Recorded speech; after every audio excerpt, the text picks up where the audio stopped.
तो एक बार फिर से सभी का स्वागत है ग्राम पंचायत अधिकारी वीडियो क्लास में। और पिछली क्लासेस में हम मॉक टेस्ट का एनालिसिस कर रहे थे जो हमारे वीपीओ प्रीमियम ग्रुप में करवाए जाते हैं। और यहाँ पे उन्हीं क्वेश्चंस का एनालिसिस किया जाता है जो एग्ज़ाम की दृष्टि से बहुत इम्पोर्टेंट होते हैं और न्यू फैक्ट पर बेस्ड होते हैं। ठीक है, तो आज हम मॉक टेस्ट 9 का एनालिसिस करेंगे जिसमें मैंने 25 महत्वपूर्ण क्वेश्चंस को कवर किया हुआ है।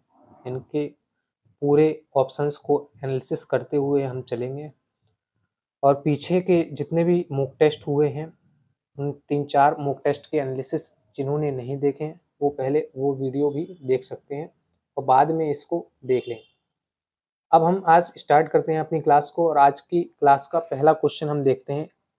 आज की क्लास का जो पहला क्वेश्चन है वो है रॉयल कमीशन के संबंध में। ठीक है, रॉयल कमीशन के द्वारा पंचायत की वित्तीय स्थिति को सुधारने हेतु निम्नलिखित में से कौन कौन से सुझाव प्रस्तुत किए गए थे। 3 ऑप्शन हैं। जिला बोर्ड तथा जिलाधीश द्वारा स्थानीय सुधारों के लिए विशेष अनुदान दिया जाना चाहिए, पहला स्टेटमेंट है ये। दूसरा स्टेटमेंट है तालाबों व बाजार आदि से प्राप्त आय पंचायतों को देनी चाहिए। तीसरा स्टेटमेंट है भूमि कर का एक हिस्सा ग्राम पंचायत को दिया जाना चाहिए। ठीक है, तो आपको बताना है कि कौन कौन से सुझाव प्रस्तुत किए गए थे। ऑप्शन है 4, एक केवल एक कथन 1 और 2 सही है, या कथन 2 और 3 सही है, या केवल 1 और 3 सही है, या उपयुक्त सभी कथन सही है। तो जो इसका राइट आंसर है वो कौन सा है? उपयुक्त सभी कथन सही है। जो रॉयल कमीशन है उसको 1907 में गठित किया गया था। 1907 में इसका गठन किया गया था। इसके अध्यक्ष कौन थे? Charles hob house. ठीक है, हॉब हाउस इसके अध्यक्ष थे। 1909 में इसकी रिपोर्ट पब्लिश हुई थी और जो सिफारिशें थी वो तीनों स्टेटमेंट में लिखी हुई हैं। ठीक है, तीनों स्टेटमेंट में जो सिफारिशें की गई थी इस आयोग के द्वारा वो यहाँ पर लिखी हुई हैं। ये तीनों ही ऑप्शन सही है। नेक्स्ट क्वेश्चन की तरफ चलते हैं। जो दूसरा क्वेश्चन है वो है वर्ष 1900 में किस गवर्नर जनरल के द्वारा बंगाल नगर निगम अधिनियम में संशोधन करके भारतीय स्वशासन स्थानीय स्वशासन की संस्थाओं की शक्तियों को कमजोर करने की कोशिश की गई थी। ठीक है, 4 ऑप्शन है Lord Cornwallis, Lord Curzon, Lord Hardinge, Lord Lytton. तो जो इसका राइट आंसर है वो है लॉर्ड कर्जन। लॉर्ड कर्जन ने वर्ष 1900 ईस्वी में क्या किया था कि कलकत्ता जो नगर निगम अधिनियम था उसमें कुछ संशोधन किए थे तथा इससे क्या हुआ था कि जो भारतीय प्रतिनिधि होते थे स्थानीय स्वशासन की संस्थाओं में उनको निर्णय लेने की शक्तियों को उनके निर्णय लेने की शक्तियों को कम किया गया था इस संशोधन के द्वारा। ठीक है, और यदि पूछे कि स्थानीय स्वशासन की संस्थाओं को मजबूत करने की कोशिश किसके द्वारा की गई थी तो वो भी आपको पता होना चाहिए कि लॉर्ड रिपन के द्वारा मजबूत करने की कोशिश की गई थी। कर्जन के द्वारा कलकत्ता नगर निगम अधिनियम में संशोधन करके उसको कमजोर करने की कोशिश की गई थी। आगे नेक्स्ट क्वेश्चन की तरफ देखेंगे। नेक्स्ट क्वेश्चन है भारतीय राष्ट्रीय कांग्रेस के किस अधिवेशन में सरकार से आग्रह किया गया कि ग्राम पंचायतों के सभी निकायों को चुने हुए गैर सरकारी अध्यक्ष के साथ निर्वाचित करने के लिए शीघ्र कदम उठाए और उन्हें पर्याप्त वित्तीय सहायता प्रदान करे। तो ये अधिवेशन बताना है कि किस अधिवेशन में ऐसी बात की गई थी। तो ये था लाहौर अधिवेशन 1909 का। ठीक है, दिसंबर 1909 में लाहौर अधिवेशन हुआ था और वहीं पर यह बात राष्ट्रीय कांग्रेस के द्वारा सरकार से कही गई थी कि ग्राम पंचायतों के जितने भी सरकारी वो सब निकाय हैं स्थानीय निकाय उनमें चुने हुए गैर सरकारी अध्यक्ष होने चाहिए। ठीक है, यानी कि उनका निर्वाचन होना चाहिए और उन्हें पर्याप्त वित्तीय सहायता प्रदान की जानी चाहिए। हालांकि ये बात भी सही है कि जब तक जो रॉयल कमीशन का गठन नहीं हुआ था उसके पहले भारतीय राष्ट्रीय कांग्रेस ने कभी भी स्थानीय स्वशासन के संबंध में खुलकर सरकार से कोई आग्रह नहीं किया, कोई मांग नहीं की। लेकिन जब शाही आयोग ने ही स्थानीय स्वशासन की शक्तियों को बढ़ाने के लिए और जो स्थानीय स्वशासन के कार्य हैं उनको हस्तांतरण करने के लिए जब खुद रॉयल कमीशन ने बात की तब भारतीय राष्ट्रीय कांग्रेस ने भी इस तरफ पहल की थी दिसंबर 1909 के अधिवेशन में। ठीक है, आगे चलते हैं अगले क्वेश्चन पर। अगला क्वेश्चन है कि जिले को नियोजन की मूल इकाई बनाने तथा पंचायती राज संस्थाओं में नियमित चुनाव कराने की सिफारिश निम्नलिखित में से किस समिति के द्वारा की गई थी? ठीक है, 4 ऑप्शन है, एल.एम. सिंघवी समिति, अशोक मेहता समिति, जी.वी.के. राव समिति और हनुमंत राव समिति। तो इसका जो राइट आंसर है वो है जी.वी.के. राव समिति। जी.वी.के. राव समिति के द्वारा ही जिले को नियोजन की मूल इकाई बनाया गया था, सिफारिश की गई थी, ठीक है। और पंचायती राज संस्थाओं में नियमित चुनाव करवाने की सिफारिश इन्हीं के द्वारा की गई थी। जिला परिषद को लोकतांत्रिक विकेंद्रीकरण में अहम भूमिका देने की सिफारिश भी इन्हीं के द्वारा की गई थी। और स्थानीय लोगों में क्षमता को विकसित करना, ताकि वो स्थानीय स्वशासन, जो अपना खुद का शासन है, वो संभालने के लायक हो जाएं, तो उनकी क्षमता का विकास करने की सिफारिश भी जी.वी.के. राव समिति द्वारा की गई थी। आगे हम बात करेंगे अगले क्वेश्चन पर। नेक्स्ट क्वेश्चन है 64वां संविधान संशोधन विधेयक बिल, ठीक है। इसके संबंध में 2 स्टेटमेंट दिए हुए हैं। यहाँ पर आपको गलत कथन का चयन करना है कि गलत कथन बताना है, कौन सा गलत कथन है। इस विधेयक को संसद में 15 मई 1989 को पेश किया गया था, पहला स्टेटमेंट है। दूसरा स्टेटमेंट है, यह विधेयक राज्यसभा में 2/3 के बहुमत से पारित हो गया, परंतु लोकसभा में पारित नहीं किया जा सका। अभी इसके संबंध में मैंने एक क्लास भी बनाई थी 64वें संविधान संशोधन बिल के बारे में, और इसको डिटेल में भी समझाया था। तो आपको पता होना चाहिए, यदि जिन्होंने क्लास देखी होगी उन्हें पता होगा कि यह विधेयक 15 मई 1989 को पेश किया गया था। ये बात बिल्कुल सही है, ठीक है। आगे अगर बात करें, विधेयक राज्यसभा में 2/3 के बहुमत से पारित हो गया था, ये चीज गलत है, क्योंकि यहाँ पे उल्टा लिख दिया गया है। लोकसभा में यह 2/3 के बहुमत से पारित हो गया था, लेकिन यह राज्यसभा में पास नहीं हो सका था, ठीक है। ये राज्यसभा में विधेयक पास नहीं हो सका था, इसलिए यहाँ पर दूसरा स्टेटमेंट गलत हो जाएगा हमारा, यानी केवल कथन 2 गलत है। आगे बात करेंगे नेक्स्ट क्वेश्चन पर। नेक्स्ट क्वेश्चन है हमारा, किस संवैधानिक अनुच्छेद के अंतर्गत संपूर्ण पंचायत क्षेत्र को प्रादेशिक निर्वाचन क्षेत्र में विभाजित किया जाता है? ठीक है, ये संवैधानिक अनुच्छेद से संबंधित क्वेश्चन है। आपको बताना है कि संपूर्ण पंचायत क्षेत्र को प्रादेशिक निर्वाचन क्षेत्र में किस संवैधानिक अनुच्छेद के अंतर्गत विभाजित किया जाता है। 4 ऑप्शन है, 243 डी का सब क्लॉज 2, 243 सी का सब क्लॉज 1, 243 ई का सब क्लॉज 2 या फिर 243 सी का सब क्लॉज 2। इसका जो राइट आंसर है वो है डी, ठीक है, 243 सी का 2। यहीं पर हमारी पंचायतों की संरचना की बात की गई है, ठीक है। सी में ही 243 सी किससे संबंधित है? पंचायतों की संरचना से, ठीक है। इसके ऊपर भी मैंने डिटेल में वीडियो बनाई हुई है, क्लास आप चाहें तो देख सकते हैं। सारे वहां पे मैंने आर्टिकल कवर किए हुए हैं, 243 ए से लेकर ओ तक के जितने सब क्लॉजेज हैं उनको भी डिटेल में कवर किया हुआ है, तो वहां भी आप देख सकते हैं, ठीक है। 243 C2 में कहा गया है कि प्रत्येक ग्राम पंचायत को प्रादेशिक निर्वाचन क्षेत्रों में विभाजित किया जाना चाहिए, और प्रत्येक निर्वाचन क्षेत्र की जनसंख्या और उसे आवंटित सीटों की संख्या का अनुपात पूरे पंचायत में यथासंभव एक समान होना चाहिए। ये बात यहाँ कही गई है 243 C2 में, ठीक है। नेक्स्ट क्वेश्चन पर बात करें, और डी किससे संबंधित है? आरक्षण से संबंधित है, ठीक है। ये किससे संबंधित है? आरक्षण से संबंधित है डी। सी आपका फिर से पंचायतों की संरचना से संबंधित हो जाएगा।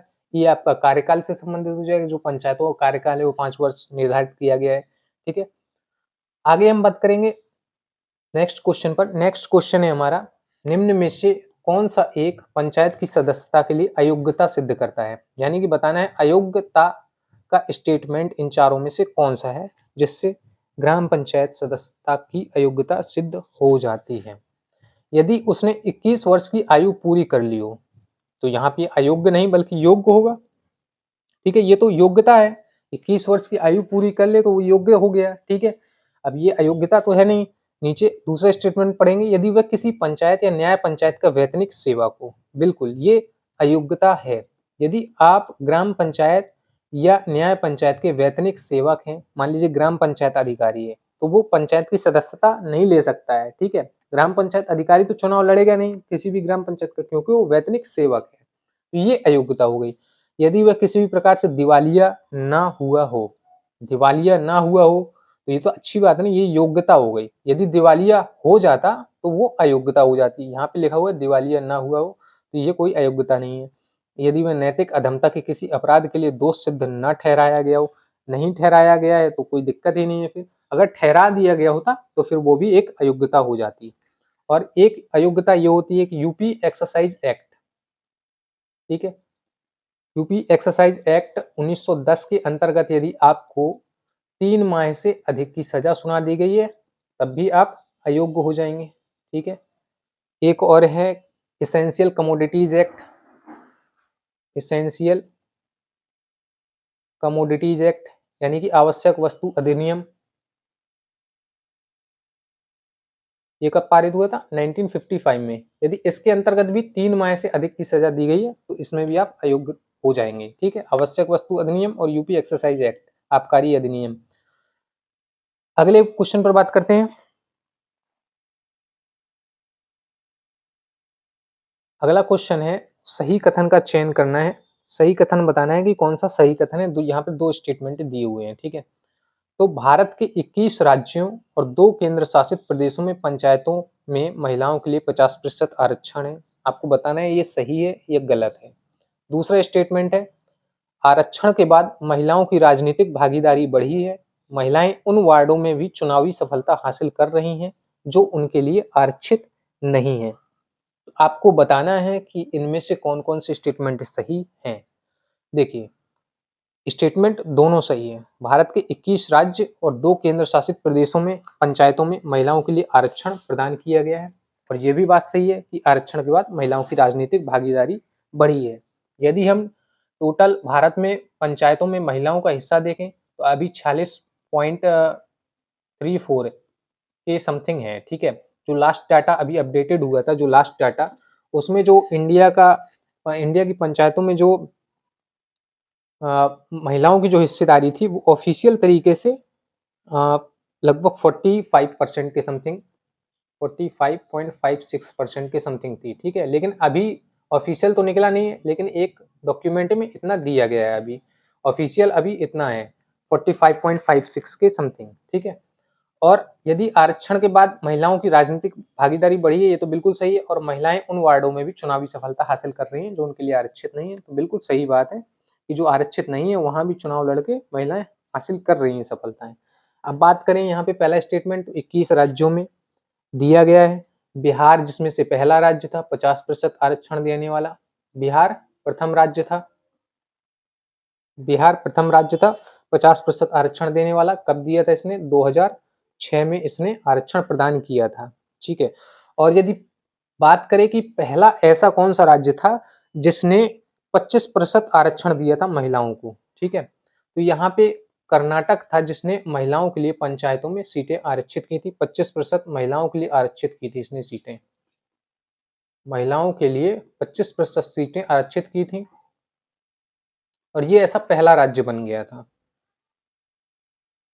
ठीक है, कब की थी ये? 1985 में, 1985 में इसने सीटें आरक्षित की थी।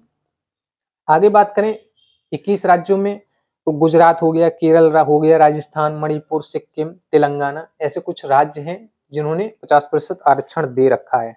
और यदि बात करें कि सबसे ज्यादा महिला प्रतिनिधि पंचायतों में कहाँ पे, किस स्टेट में सबसे ज्यादा महिला प्रतिनिधि पंचायतों में किस स्टेट में है? ये है आपके उत्तराखंड में। ठीक है, उत्तराखंड में क्या है, 100 में से आपको 56 यानी कि 56% आपको महिलाएं पंचायतों में स्थान में रिजर्व हैं, वहां पर 56 महिलाएं निर्वाचित हैं। ठीक है, और सबसे कम बात करेगा तो सबसे कम अपने उत्तर प्रदेश में ही है। महिलाओं की स्थिति खराब है यहाँ पर पंचायतों में, यहाँ पे मात्र 33.34% ही सीटें महिलाओं में निर्वाचित हैं। ठीक है, तो यहाँ पे ये क्वेश्चन के दोनों स्टेटमेंट सही थे, यानी कि उपर्युक्त तो दोनों कथन सही है। आगे बात करेंगे नेक्स्ट क्वेश्चन पर, पंचायतों के अंतर्गत चल रहे किसी कार्य में किसी खामी, किसी कमी का निरीक्षण करने का काम निम्नलिखित में से किस समिति का होता है? 4 ऑप्शन है, शिक्षा समिति, निर्माण कार्य समिति, प्रशासनिक समिति और स्वास्थ्य एवं कल्याण समिति। ठीक है, तो यहाँ पे आपको एक चीज ध्यान देनी है कि यहाँ पे निर्माण कार्य नहीं कहा गया है, यहाँ पर कहा गया है किसी भी कार्य में कोई कमी निकालनी या खामी का निरीक्षण करना है, तो वो काम किसके द्वारा किया जाएगा? बिल्कुल प्रशासनिक समिति के द्वारा किया जाएगा। ठीक है, प्रशासन संभालने का काम इसी का होता है, प्रशासनिक समिति का। तो निरीक्षण करने का जितनी भी जिम्मेदारियां होती हैं वो सारी प्रशासनिक समिति के द्वारा किया जाता है। ठीक है, और यदि किसी निर्माण कार्य का निष्पादन करना है तो उसके लिए कौन सी समिति काम करेगी? निर्माण कार्य समिति। लेकिन अगर निरीक्षण करना है किसी कमी का, खामी का, तो फिर प्रशासनिक समिति काम करती है वहाँ पर, ठीक है। और बजट तैयार करने के लिए बजट समिति होती है। स्वास्थ्य एवं परिवार कल्याण समिति जो होती है अनुसूचित जाति एवं जनजाति कल्याण से संबंधित कार्य करती है। शिक्षा समिति शिक्षा से संबंधित कार्य करेगी, ठीक है। आगे नेक्स्ट क्वेश्चन पर बात करते हैं। उत्तर प्रदेश के 5वें राज्य वित्त आयोग के अध्यक्ष का नाम बताना है कि उत्तर प्रदेश के 5वें राज्य वित्त आयोग के अध्यक्ष कौन थे। 4 ऑप्शन है, मनोज शर्मा, प्रदीप मिश्रा, अतुल श्रीवास्तव या आनंद मिश्रा। इसका राइट आंसर क्या है? आनंद मिश्रा। और जो 4th फाइनेंस कमीशन के प्रेसिडेंट थे वो कौन थे? अतुल कुमार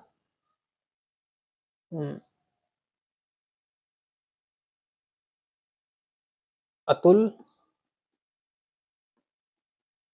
कुमार गुप्ता, ठीक है। ये 4th फाइनेंस कमीशन के अध्यक्ष थे उत्तर प्रदेश में।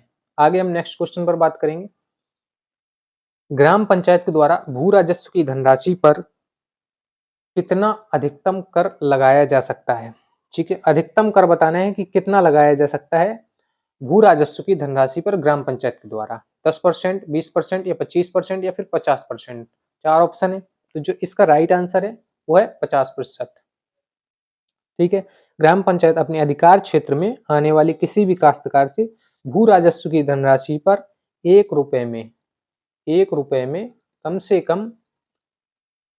कम देखिए कम से कम 25 पैसे कर लगा सकती है और अधिकतम कितना लगा सकती है? 50 पैसे।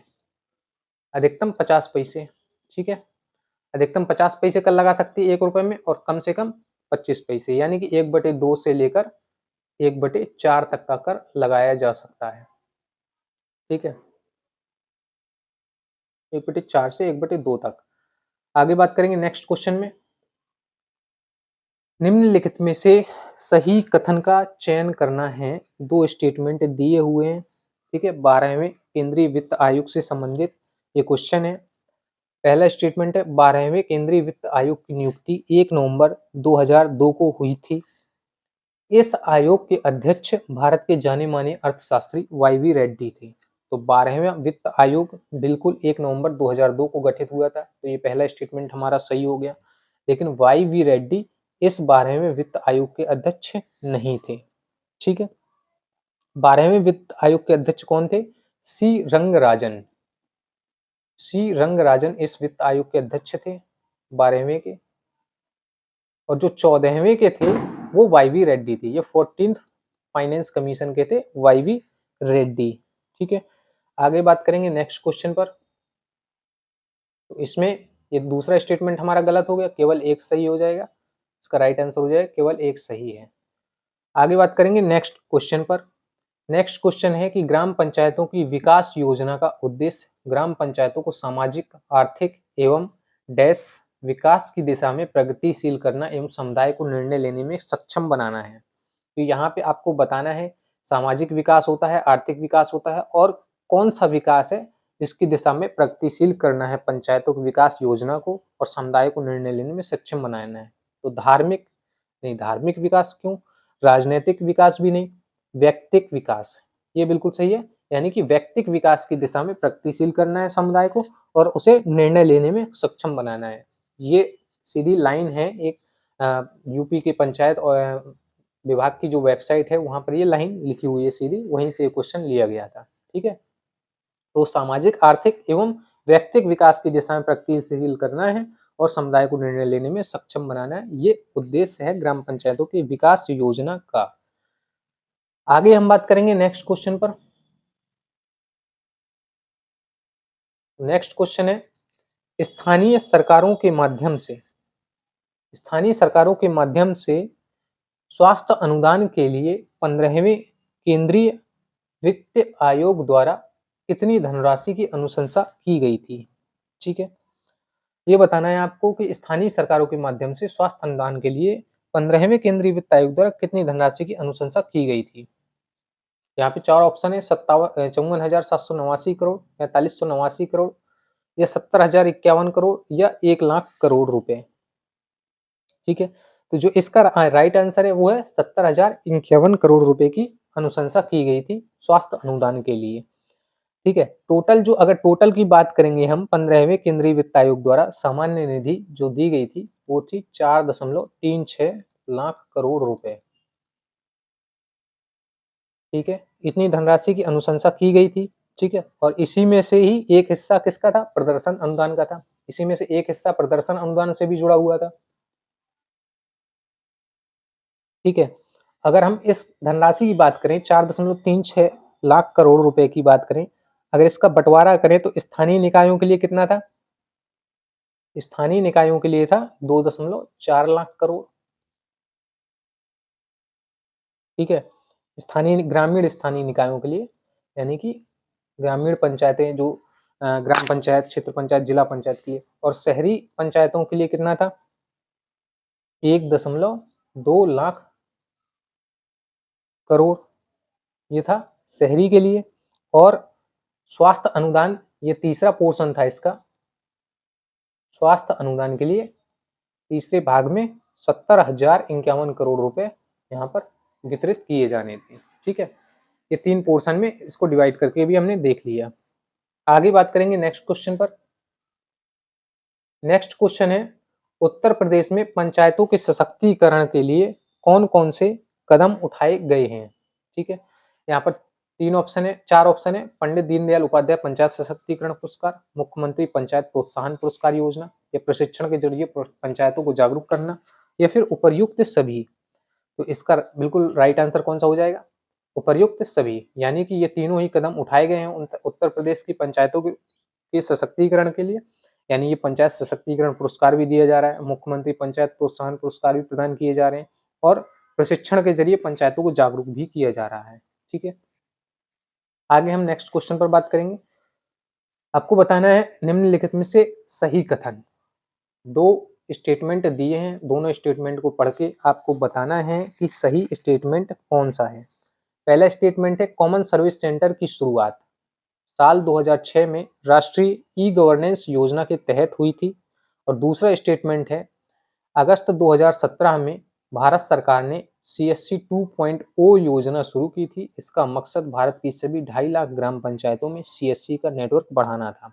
ठीक है, ये दोनों स्टेटमेंट है, दोनों स्टेटमेंट पढ़ के देखिए, इसमें बताना है आपको सही आंसर कौन सा है। ठीक है, देखिए यहाँ पे पहला स्टेटमेंट में तो कोई फॉल्ट नहीं लग रहा है, जो सेकंड स्टेटमेंट है उसमें फॉल्ट है, क्योंकि ये 2017 में स्टार्ट नहीं की गई थी, ये की गई थी 2015 में। ठीक है, अगस्त 2015 में CSC 2.0 की शुरुआत की गई थी, तो इसलिए यहाँ पे केवल कथन एक सही है, केवल कथन एक सही है। और 2006 में राष्ट्रीय ई गवर्नेंस योजना के तहत कॉमन सर्विस सेंटर की शुरुआत की गई थी, तो पहला स्टेटमेंट सही है हमारा। मकसद क्या था CSC स्थापित करने का? कि ग्रामीण इलाकों में जो रहने वाले लोग हैं उनको सरकारी सेवाएं आसानी से मुहैया कराई जा सके। और जो CSC 2.0 थी उसको अगस्त 2015 में शुरू किया गया था, और इसका मकसद था कि भारत की सभी 2.5 लाख ग्राम पंचायतों में CSC का नेटवर्क फैलाया जाए। ठीक है, आगे बात करेंगे नेक्स्ट क्वेश्चन पर।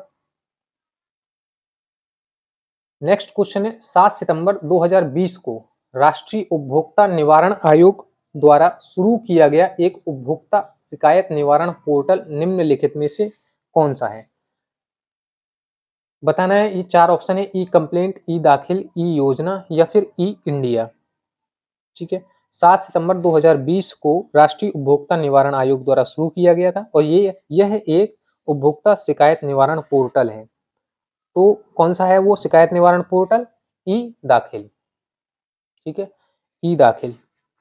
ई फाइलिंग के लिए उपभोक्ताओं की सुविधा के लिए उपभोक्ता मामलों के मंत्रालय द्वारा इसकी शुरुआत की गई थी। ठीक है, उपभोक्ता मामलों के मंत्रालय के द्वारा इसकी शुरुआत की गई थी।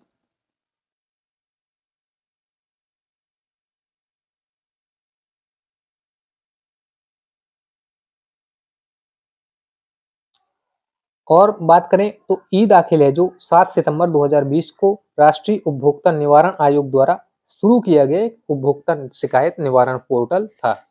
ठीक है, आगे हम नेक्स्ट क्वेश्चन पर बात करेंगे। निम्नलिखित में से ई गवर्नेंस का कौन सा एक पोर्टल पंचायत से संबंधित ज्ञान प्रक्रियाओं, सीखो, समस्या समाधान, नवाचार और रचनात्मकता का एक सूचीबद्ध भंडार है। यहाँ पर 4 ऑप्शन है, ज्ञानकोश, ज्ञानपीठ, भारतीय पंचायत ज्ञान पोर्टल या फिर इंडियन पंचायत धरोहर।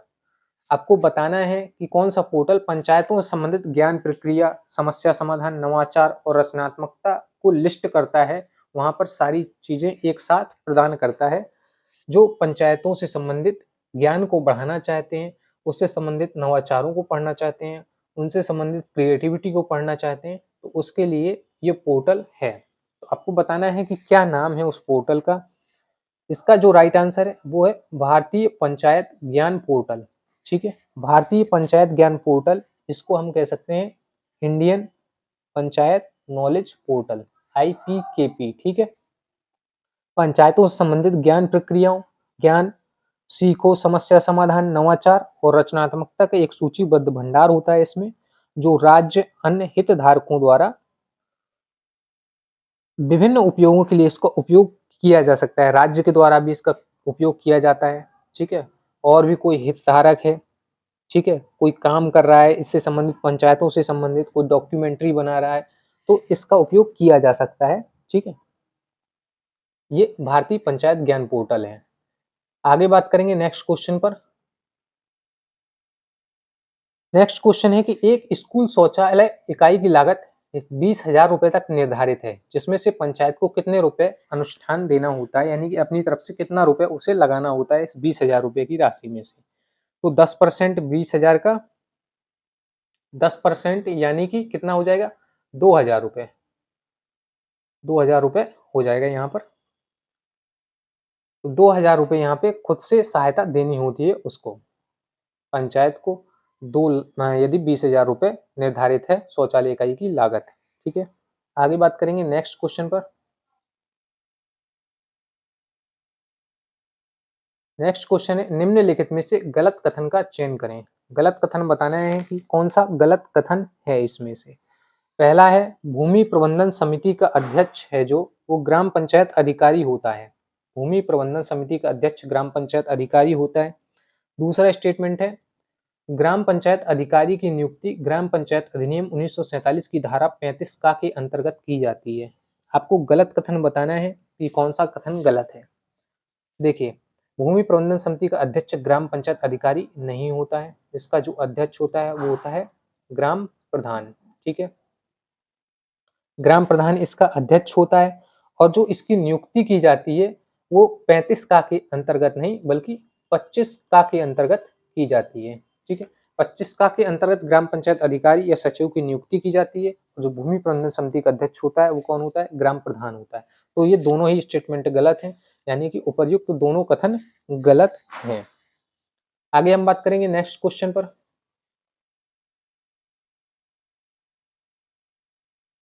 नेक्स्ट क्वेश्चन है, राज्य स्तर पर पंचायतों में उद्योगों की स्थापना से संबंधित समस्त कार्य निम्नलिखित में से किस अधिकारी के द्वारा संपन्न कराए जाते हैं। ठीक है, 4 ऑप्शन है। उद्योगों से संबंधित समस्त कार्य हैं जो उद्योगों की स्थापना से संबंधित, वो किसके द्वारा कराए जाते हैं, राज्य स्तर पर।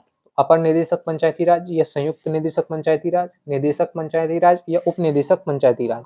इसका जो राइट आंसर है वो है अपर निदेशक पंचायती राज, यानी कि अपर निदेशक पंचायती राज के द्वारा ही राज्य स्तर पर जो उद्योगों की स्थापना करवाई जाती है पंचायतों में, वो अपर निदेशक पंचायती राज के द्वारा करवाई जाती है।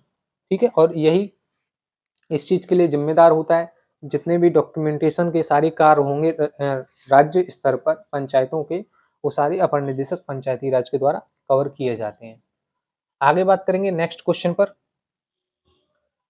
स्वच्छ भारत मिशन के संबंध में बताना है आपको सही कथन का चयन करके। स्वच्छ भारत मिशन, इसकी शुरुआत 2 अक्टूबर 2014 को प्रधानमंत्री नरेंद्र मोदी के द्वारा की गई थी। ये सभी को पता होगा कि बिल्कुल सही कथन है। ठीक है, दूसरा जो स्टेटमेंट है वो है, वर्ष 2023-24 में इस योजना के लिए 52,137 करोड़ रुपए आवंटित किए गए हैं। ठीक है, तो ये भी बिल्कुल सही कथन है। ठीक है, अभी इसका एक्सप्लेनेशन देख लेंगे आगे। 2023-24 में 52,137 करोड़ रुपए इसको मुहैया कराए गए थे। तो यहाँ पर इसका जो राइट आंसर हो जाएगा वो दोनों सही कथन है। अब बात करें तो 2014-15 से 2014-15 से 2021-22 तक इस मिशन को कितना रुपया दिया गया? इस मिशन को दिया गया है 83,938 करोड़ रुपए।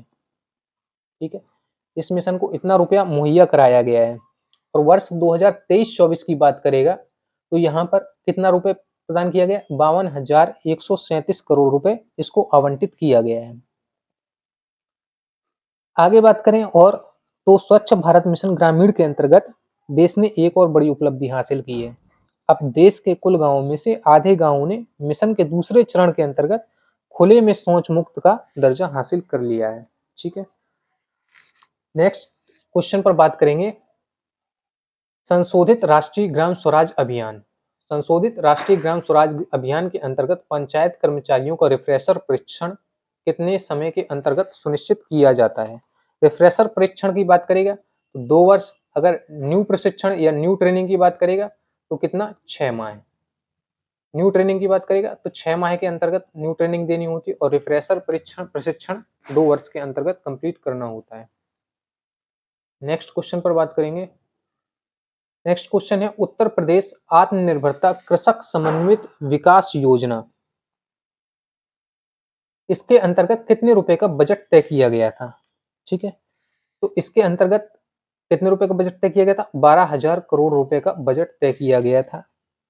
ठीक है, और इसका जो मुख्य उद्देश्य था, इसका मुख्य उद्देश्य था कि कृषक उद्यमी, कृषक उत्पादक समूह और सहकारी और मंडी समिति हैं जो इनको जो भी कृषि से संबंधित कार्य करने होते हैं उसके लिए धन की आवश्यकता होती है, तो इनको कुछ रियायत देकर बैंक के द्वारा, सहकारी समितियों के द्वारा इनको लोन प्रदान किया जाता है। ठीक है, अभी जैसे इसके अंतर्गत क्या लाभ मिल रहे हैं किसानों को, तो इसके बारे में देख लेते हैं कि यहाँ पर 6% ब्याज पर 2 करोड़ रुपए तक, 6% ब्याज पर 2 करोड़ रुपए तक, 2 करोड़ रुपए तक बिना गारंटी ऋण उपलब्ध कराया जाता है, बिना गारंटी का। ठीक है, विदाउट एनी कोलेट्रल यहाँ पे ऋण प्रदान किया जाएगा तथा किसानों और उनके कल्याण से जुड़ी समितियों और संस्थाओं को, जो जो किसानों से जुड़ी संस्थाएं और समितियां हैं उनको 3% की वार्षिक ब्याज पर छूट दी जाती है और 6% की ब्याज दर पर उन्हें 7 वर्ष के लिए ऋण मिल जाता है।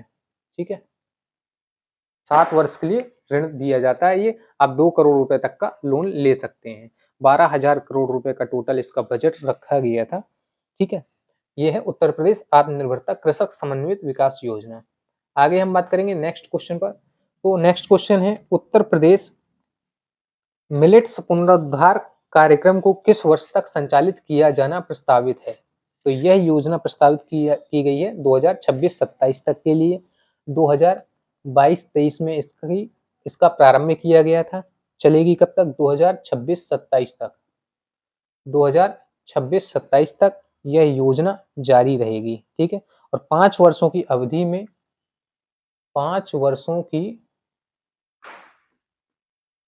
अवधि में जो इस पर खर्च किया जाएगा रुपया वो होगा 18,626 lakh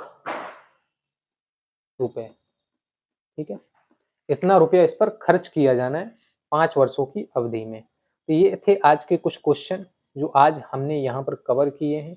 VPO mock test 9th के ये क्वेश्चन थे जो बहुत ज़्यादा इंपॉर्टेंट क्वेश्चन थे, वही यहाँ पर कवर किए गए हैं। बाकी क्वेश्चन तो पूरे मॉक टेस्ट में 100 होते हैं। बच्चों को पूरे फुल मॉक टेस्ट चाहिए वो हमारे वीपीओ प्रीमियम ग्रुप को ज्वाइन कर सकते हैं। और अभी दिवाली का ऑफर भी चल रहा है, तो दिवाली ऑफर में आपको दोनों कोर्सेज में जो वीपीओ प्रीमियम बैच है और जूनियर असिस्टेंट प्रीमियम बैच में 30% का आपको ऑफ दिया जा रहा है। दोनों की जो फीस थी 299, उसमें 30% का ऑफ दिया जाएगा और 199 वाली बैच में भी आपको 30% का ऑफ दिया जाएगा। ठीक है, यहाँ पर आपको वीपीओ प्रीमियम बैच में आपको फुल पंचायती राज, कंप्यूटर और यूपीजी के कंटेंट प्रदान किया जाएगा। साथ ही 25+ फुल मॉक टेस्ट और 140 टॉपिक वाइज फुल सिलेबस की क्विज आपको प्रदान की जाती हैं। यदि आपको ज्वाइन करना है तो आप इन व्हाट्सएप नंबर पर मैसेज करके जानकारी ले सकते हैं या फिर इस टेलीग्राम के आईडी पर भी मैसेज करके आप जानकारी ले सकते हैं। यदि जूनियर असिस्टेंट बैच में भी शामिल होना चाहते हैं तो भी यही प्रोसेस करना है, आप इन्हीं दोनों नंबरों पर जानकारी ले सकते हैं। इसकी फ़ीस 199 रुपए थी, लेकिन अभी 30% ऑफ है इस पर। सिर्फ दिवाली में कुछ दिनों यानी 2-3 दिनों के लिए ही ये ऑफ़र लागू रहेगा, उसके बाद इस ऑफ़र को ख़त्म कर दिया जाएगा। ठीक है? तो आप लोग चाहें तो इसको जॉइन कर सकते हैं, और वीडियो यदि आपने देखी और आपको क्लास अच्छी लगती है, क्वेश्चंस आपको अच्छे लगते हैं, तो इसको एप्रिशिएट कीजिए, थोड़ा इसको शेयर भी कीजिए वीडियो को, और लाइक कीजिए, कमेंट भी करके बताया करिए आपको क्वेश्चंस कैसे लगते हैं, क्वेश्चंस का लेवल कैसा है। यदि आपके कुछ सजेशंस हैं तो उनको भी प्लीज़ शेयर कीजिए।